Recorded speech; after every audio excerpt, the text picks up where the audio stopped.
يا جماعة، تخيلوا معايا، راجل عادي جدا بيروح شغله، بيصلي في الكنيسة، بيربي عياله، وفي السر بيحتفظ بكنز مخيف تحت بيته.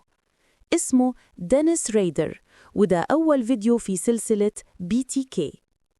في السنين اللي وقف فيها عن القتل، ريدر ما كانش نايم خالص.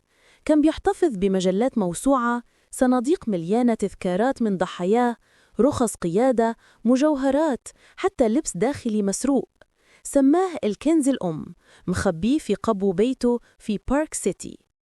كل فترة كان بيفتح الصناديق دي، بيطلع الجوائز، وبينقل نفسه عقلياً للحظات اللي كان فيها سيد الموقف. صور بولارويد لريدر مربوط لكرسي، لابس شعر مستعار أشقى وفستان دولوريس ديفيس. كان بيصور نفسه عشان يعيش الإثارة تاني بدون ما يقتل. المحققين لقيوا الكنز ده بعدين، وكان دليل إن الوحش جواه ما كانش مات، بس كان بياكل من الذكريات.